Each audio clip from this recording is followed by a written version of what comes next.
commencé à travailler sur l'islamo-terrorisme à partir de, je dirais, 80, quand je suis arrivé quasiment dans les années 90. On a empêché un attentat au marché Noël de Strasbourg, on a empêché un attentat au marché de Lille et à Roubaix. Le ministre de l'Intérieur de l'époque, Jean-Luc Debré, clame haut et fort. On a encore les enregistrements, c'est passé encore à la télé il n'y a pas longtemps. Je ne veux pas entendre parler de terrorisme, c'est un groupe de braqueurs. Donc on se voilait la face, on a pris du retard encore une fois, on a pris énormément de retard à ce niveau-là.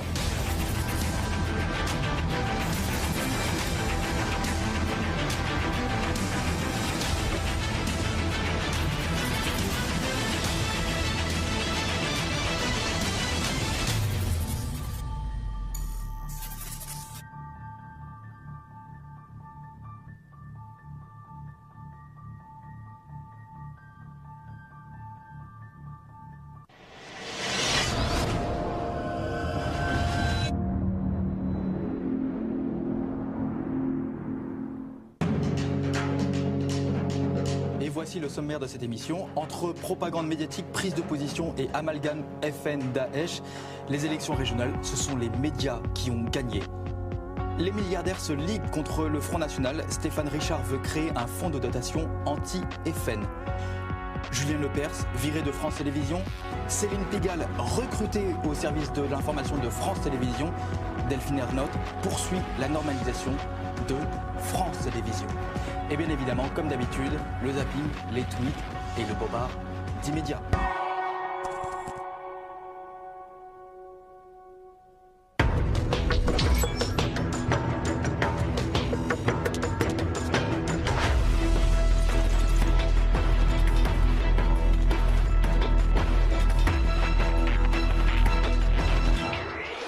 Le Front National comparé à Daesh, la grossière opération de propagande risque de se retourner contre ses instigateurs. Clandestins, les Chinois aussi débarquent en rang serré avec la casquette d'étudiants, complices des écoles et universités réputées. TVA, la grande arnaque, la Cour des comptes dénonce les taux réduits de la taxe sur la valeur ajoutée qui coûte cher et ne soutiennent pas vraiment l'économie.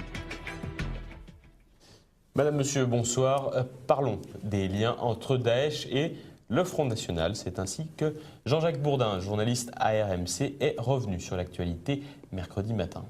Je vais revenir sur les liens entre Daesh et le Front, enfin les liens, pas les liens directs entre Daesh et le Front National, mais ce repli identitaire. Un parallèle pour le moins étonnant qui ne choque visiblement pas l'intervenant, Gilles Kepel, professeur à Sciences Po, le temple de la propagande. Levée de bouclier immédiate en revanche du côté du Front National, Marine Le Pen a publié sur son compte Twitter des images des exécutions barbares de Daesh pour rappeler à quoi son parti était associé par l'orchestre médiatique.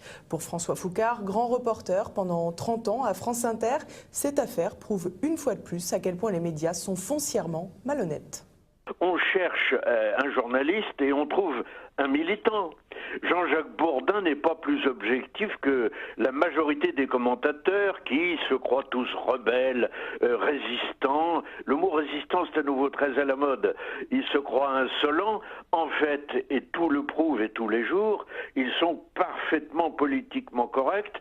Ils sont dans le vent et le vent, c'est toujours le même. C'est à gauche toute. En plus, cette comparaison qui est sotte, stupide, parce qu'il n'y a aucun argument, enfin ça n'a rien à voir, entre le FN et Daesh, montre tout de même le degré de lâcheté, il faut bien le dire, et de bassesse de ceux qui l'emploient. C'est invraisemblable. Je crois qu'au fond, tout ça, c'est une fois de plus, une bonne illustration de la dérive du pays.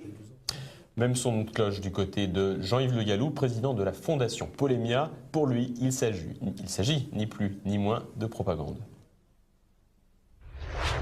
C'est pas du journalisme, ça relève du média de propagande, c'est une action de propagande.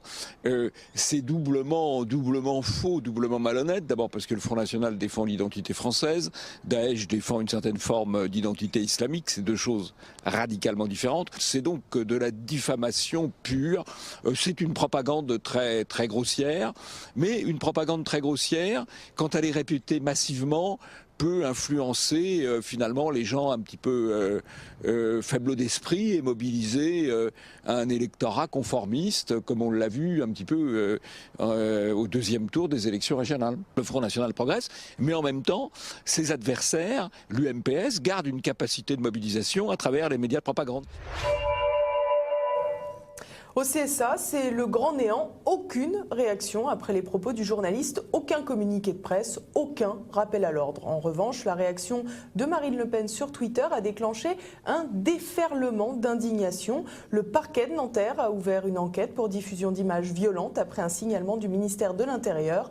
En France, on laisse en repos ceux qui mettent le feu et on persécute ceux qui sonnent le tocsin, disait Chamfort. La maxime est une fois de plus avérée. Une filière d'immigration clandestine chinoise démantelée à Paris. Voilà le bilan d'une opération menée par l'Office central pour la répression de l'immigration et de l'emploi des étrangers sans titre, SIC.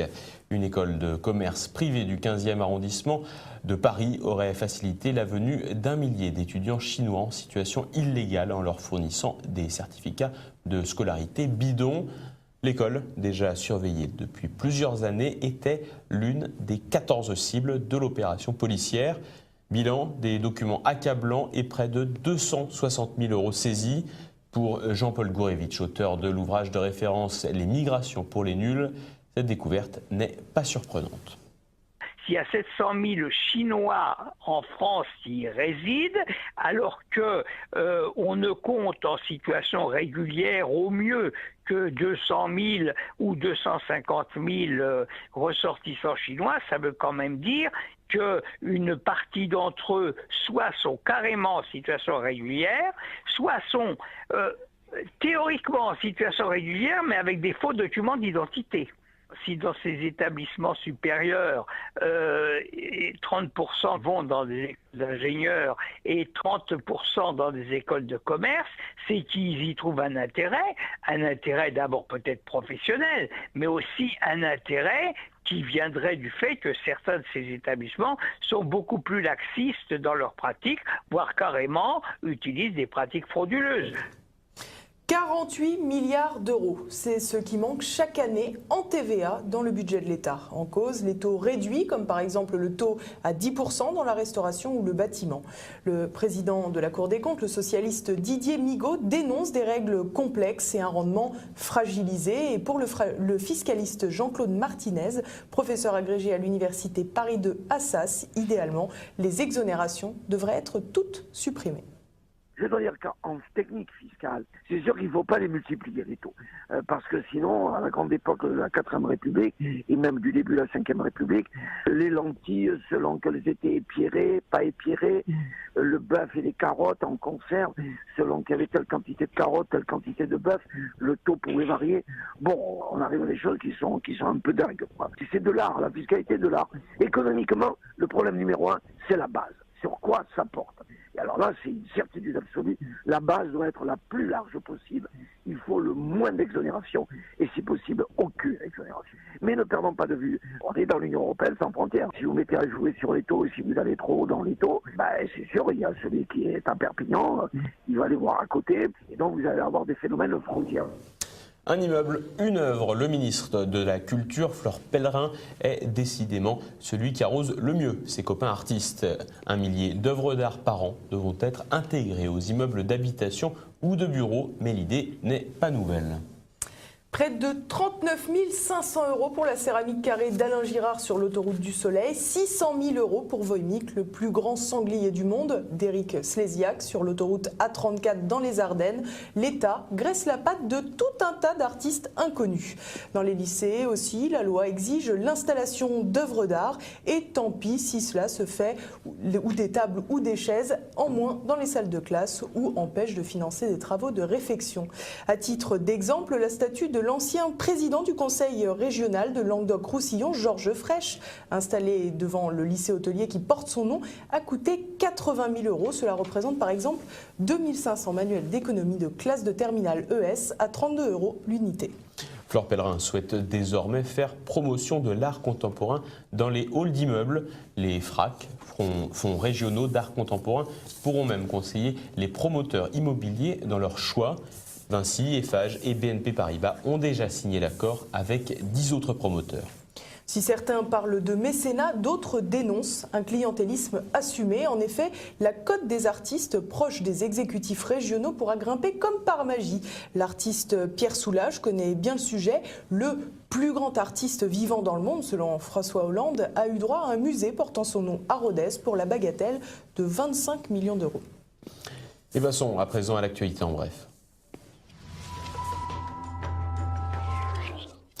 La Banque fédérale américaine augmente ses taux d'intérêt. Désormais, pour emprunter à la Banque centrale des États-Unis, une banque privée doit lui verser 0,5% d'intérêt et non 0,25%. Cela n'a l'air de rien, mais c'est un signal fort après cette année de crise économique. Signale que l'économie américaine est peut-être en train de repartir vraiment. Quelles conséquences sur l'économie mondiale? Personne ne le sait vraiment. En revanche, une chose est sûre, les Américains sont les plus gros faussaires de l'histoire. Leur dette s'élève à plus de 12 milliards d'euros et c'est grâce à la planche à billets en fabriquant des dollars virtuels par milliard qu'elle a été en grande partie financée. Le jugement de Baltimore annulé. La mort de Freddie Gray, un délinquant noir abattu par un policier blanc, avait déclenché des émeutes raciales colossales dans cette ville du Maryland. Il y a quelques mois, dans cette ville, au nord-est des États-Unis, de violentes émeutes ethniques avaient suivi la mort de Freddie Gray. Le jury, chargé de délibérer sur le sort de 6 policiers accusés pour leur implication dans la mort du jeune homme, a été incapable de se prononcer. Le procès est donc annulé. Notons que plus de la moitié du jury est afro-américain et que 3 des 6 policiers mis en cause le sont également. Un nouveau procès va être programmé avec de nouveaux jurés. Noircir la liste de la promotion de la Légion d'honneur, c'est la volonté du CRAN, le Conseil représentatif des associations noires. Dans un courrier adressé au président de la République, cette association communautariste s'indigne de l'absence de personnalités issues de la diversité dans la liste des futurs décorés. Le président du CRAN, Louis-Georges Thine, propose donc de remettre la précieuse récompense aux clandestins de l'hypercachère, à l'indépendantiste guyanaise Christiane Taubira ou encore à l'ancien président de l'OM, Pape Diouf, plusieurs fois impliqué dans des affaires de corruption. Pour mémoire, la Légion d'honneur est censée récompenser des mérites éminents, civils ou militaires, rendus à la nation.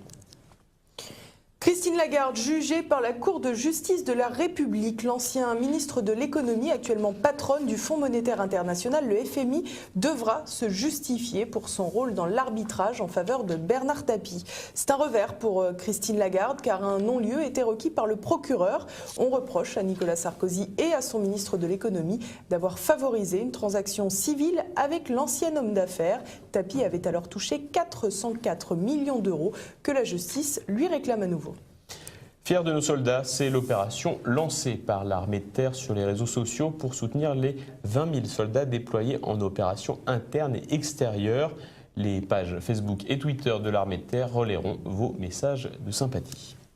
Et voilà, c'est la fin de ce journal. Retrouvez dès à présent notre Zoom du jour. Jean-Pierre Dickès, écrivain et médecin, nous parle de son dernier livre, La fin de l'espèce humaine, un ouvrage dans lequel il évoque les récentes découvertes génétiques, mais aussi les dangers qu'elles représentent pour l'avenir de l'homme. L'ectogénèse sera un moyen de régulation de la population. C'est l'État qui dira, on a besoin de tant de bébés, donc on va développer dans tant d'éprouvettes le nombre de bébés. Et ça se résume très très bien. Le sexe, c'est pour la bagatelle, et la procréation, c'est les machines, c'est réservé aux machines. Voilà, un entretien à ne pas manquer. Merci de votre fidélité. À demain. Bonsoir. Bonsoir.